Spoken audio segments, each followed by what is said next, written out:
अगर उसकी जान या प्रॉपर्टी में से किसी भी चीज़ को ज़रर पहुंचने का अंदेशा है तो उसकी हिफाजत के लिए किए जाने वाले जो अमाल हैं या हरकत हैं, जो हम एक्ट्स करते हैं, वो जराइम में नहीं आते। अस्सलाम वालेकुम नाज़रीन, ऑफिशियल FATV के साथ मैं हूं आपका मेज़बान उस्मान पराचा। इस वक्त मैं मौजूद हूं एडवोकेट माजिद बुखारी साहब के साथ। इनसे आज हम बात करेंगे सेल्फ़ डिफेंस लॉ के बारे में कि वो क्या है और किन किन मौक़ों पर सेल्फ़ डिफेंस करना चाहिए।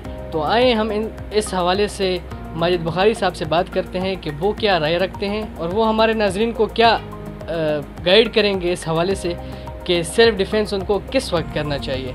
जी सर।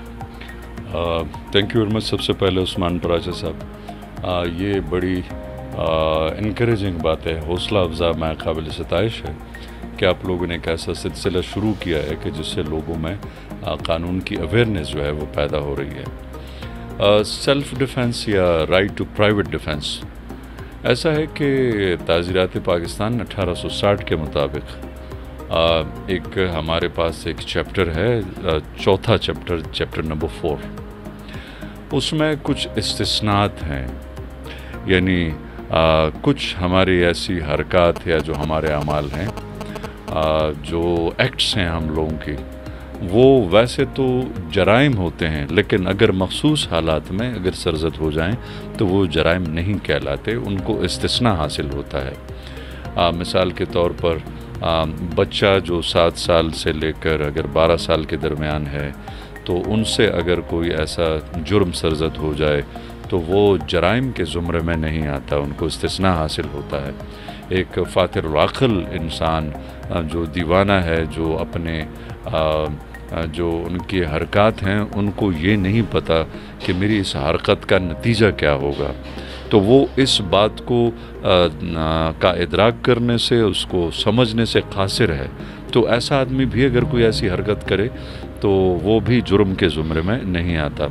इसी तरह कुछ और इस्तिस्नात भी हैं कि उसमें भी अगर इंसान ऐसी हरकत करे तो वो जुर्म के ज़ुमरे में नहीं आता, जिसको हम the right of private defence या जो ख़ुद दिफा का जो हक़ है वो कहा जाता है। वो ऐसी सूरत होती है कि जब किसी को अंदेशा हो ज़रर पहुंचने का। किसी को अंदेशे का मतलब 2 तरीक़े से होता है, या उसकी प्रॉपर्टी या जो माल है उसको नुकसान पहुंचने का अंदेशा हो, या उसकी जान को।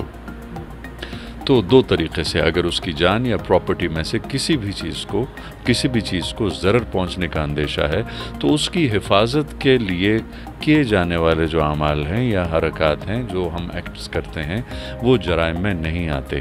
लेकिन ये अंदेशा ऐसा है कि वो शदीद ज़रर पहुंचने का अंदेशा हो। शदीद ज़रर का मतलब हमारा ये है कि हलाकत पहुंचने का अंदेशा हो, तो उसमें उसकी हिफाजत के लिए, यानी अपनी जान या माल की हिफाजत के लिए अगर वो कोई रद्द-ए-अमल करता है तो वो द राइट ऑफ प्राइवेट या सेल्फ़ डिफेंस कहलाया जाता है। लेकिन इसकी कुछ सूरतें ऐसी हैं, यानी कंडीशंस हैं इनकी। ये उस वक़्त कि एक तो शदीद ज़रर पहुंचने का अंदेशा, और दूसरा कि जब किसी को कानून नाफिज करने वाले या सरकार को रुजू करने का मौका ना मिले। अगर किसी को पुलिस को कांटेक्ट करना और उसकी मदद पहुंचने का मौका और हिफाजत हासिल करने का एक टाइम हो, अपॉर्चुनिटी हो, तो वो ऐसी हालत में राइट ऑफ सेल्फ डिफेंस नहीं कर सकता। वो सिर्फ उस हालत में कि जब वो पुलिस के या कानून के उस मदद को हासिल ना कर सकता, तो वो खुद, यानी कानून हाथ में नहीं ले सकता, मतलब वो राइट टू सेल्फ डिफेंस का इस्तेमाल कर सकता है ऐसी सूरत में। या जना बिल जबर की कोई ऐसी सूरत बनती है कि जिसमें इतना टाइम और मौका उसके पास ना हो कि वो कानून की मदद हासिल करे, तो राइट ऑफ सेल्फ डिफेंस का इस्तेमाल कर सकता है। या अगवा का जो वो है एलिमेंट है कि जिसमें उसके अगवा होने का ख़दशा हो और उसके पास इतना मौका ना हो कि वो पुलिस या कानून नाफिज करने वाले इदारों की मदद हासिल कर सके, तो उसमें वो राइट ऑफ सेल्फ डिफेंस का इस्तेमाल कर सकते हैं। ऐसी और भी कुछ सूरतें हैं। इसका मतलब ये है कि कानून हमें कभी भी अपने हक़ से, इस हक़ से कि हम अपना दिफा करें, कभी नहीं रोकता। نہ اس کے معنی ہوتا ہے، بلکہ وہ تو ہم سب کو ایکٹیو اور متحرک رکھنا چاہتا ہے کہ کوئی بھی ایسا نہ ہو کہ وہ پیسو بنے، مفعول بنے، کہ جس پہ جو کچھ کیا جائے اور ہم اس کو ویسے کا ویسے ہی دیکھتے رہیں۔ تو آپ کیا بتانا چاہیں گے کہ یہ جو سیلف ڈیفینس کی آپ نے جو وجوہات بتائی ہیں، تو اگر ان موقع پر وہ سیلف ڈیفینس کرتا ہے کوئی شخص، تو آپ کا کیا خیال ہے کہ اس کو کوئی قید، کوئی سزا نہیں ہو سکتی؟ نہیں، وہ پہلے تو یہ بہت ضروری ہے کہ شدید اگر ضرر پہنچنے کا اندیشہ ہے اور اس سے حفاظت کے لیے کوئی ایسا عمل کیا جاتا ہے تو سیلف ڈیفنس میں ہوگا، لیکن اگر وہ شدید ضرر پہنچنے کا اندیشہ نہ ہو، اس کے علاوہ اگر کوئی ایسی حرکت ہوتی ہے کہ وہ کسی کو ضرر پہنچے، تو وہ رائٹ ٹو سیلف ڈیفنس میں نہیں آئے گا، بلکہ وہ جرم میں آئے گا۔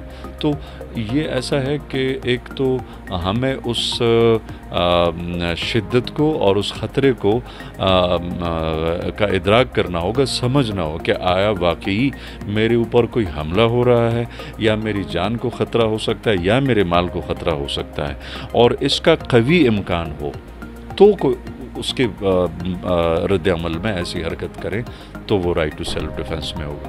آپ کیا بتانا چاہیں گے یہ کون سے سیکشن بنتے ہیں جن میں آپ سیلف ڈیفنس کر سکتے ہیں؟ یہ تعزیرات پاکستان کا چیپٹر ہے، چیپٹر نمبر 4۔ اس میں تقریباً کوئی 96 دفعہ سے لے کر 106 یعنی 106 تک، 96 سے 106 کے درمیان میں یہ دفعہ جو ہیں the right of private defence, self defence کی وضاحت کرتا ہے۔